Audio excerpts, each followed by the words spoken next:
now we've covered dorsiflexion. How much motion do we have at the ankle joint? We covered how flexible the foot is through the windlass. Now we have to check out what's going on at the first ray. The first ray is, the big toe side of the foot. It's very separated by the others, as you can see. If we kind of follow this all the way up to the navicular bone, it's very independent of the other ones.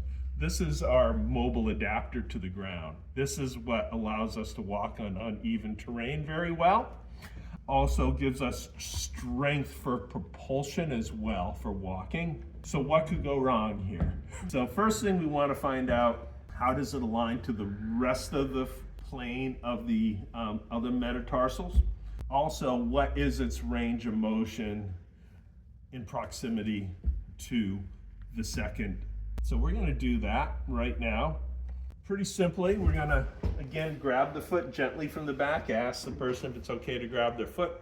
You can bring it up, where it's comfortable for you to grab. I'm a little taller, someone a little shorter may hold it closer to the deck. You just find what's comfortable for you.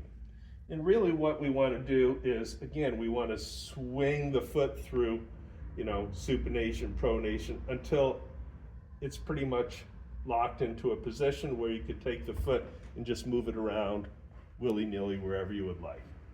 From this position, we're going to stabilize with the thumb beneath the second through the fifth. I'm using my middle finger primarily, and I'm supporting the bottom of the foot underneath these metatarsal heads.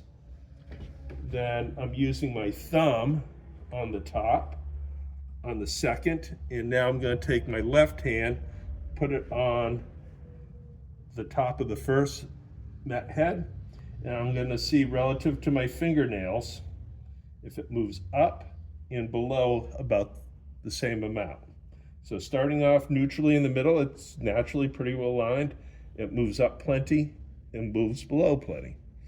So in this case, this is a normally functioning first ray. It means it can adapt to the ground well.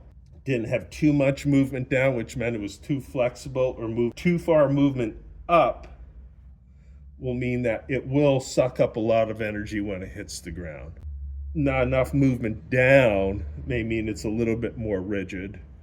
More rigid means it's going to bang on the ground harder, or on the foot, and have effects that we'll talk about later. So right now we're just looking at the flexibility. Does it move up and does it move down equally? Important to note also, this will help you understand how well the person get in and out of the boot. If it's very rigid, it will be harder for this person to get in and out of the boot. Also, if it's in a position that's lower, it does have an effect on the ankle, on the lower leg, as it gets forced into a rigid position into the boot. But functions quite properly. So when we hold it in this neutral position again, where everything lines up, we can check the big toe movement again. It has good movement up, flexible. Then you always check it on the other foot as well, bilaterally.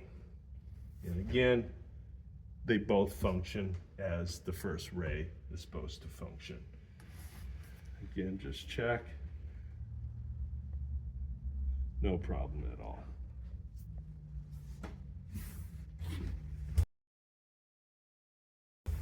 Okay, so if we're talking problems with the first ray, one that wants to have a position that is very deep to the ground, what will happen here on weight bearing, it's going to start eating up flexibility requirements of the big toe. So if this comes down very sharply to the ground, you'll notice you won't have a lot of flexibility at the big toe. A lot of times you might see a little enlargement of the big toe joint, because if it's coming down too steep at the ground and that big toe can't move up, say 60 degrees, well, it's probably going to travel another way so your body can get over it in the walking process. You know, remember, we're at toe off, it's part of walking, which we don't have in a ski boot, but it's important to note because we'll want to balance out the forefoot. A lot of what we're doing with boot fitting is making sure the forefoot and the rear foot are aligned to one another. And we want them perpendicular to each other a lot of times. That means we're going to have a good, properly functioned foot within a ski boot that we can have understand the outcomes that are going to happen as we build up from the foot to the leg to an overall standing position, a balanced position. All we're trying to do with boot fitting, in my opinion, is get the person balanced, so they're standing properly, so balanced, so their foot and ankle mechanics are working well. If you're balanced in all planes of motion, you're going to have success, you're going to have comfort, you're going to have performance. So you take one item out of the mix and all of a sudden, say even your big toe mechanics aren't balanced and is pushing up hard on the bottom of the boot, it's going to have effects as we move all the way up the body. The big toe will affect the hip at some point in a ski boot. It will affect how your skis interact with the snow. So assessing and understanding what goes on is huge. So a lot of times, what we're talking about here, big toe mechanics, not a bad idea to do a little research and find out what happens with them.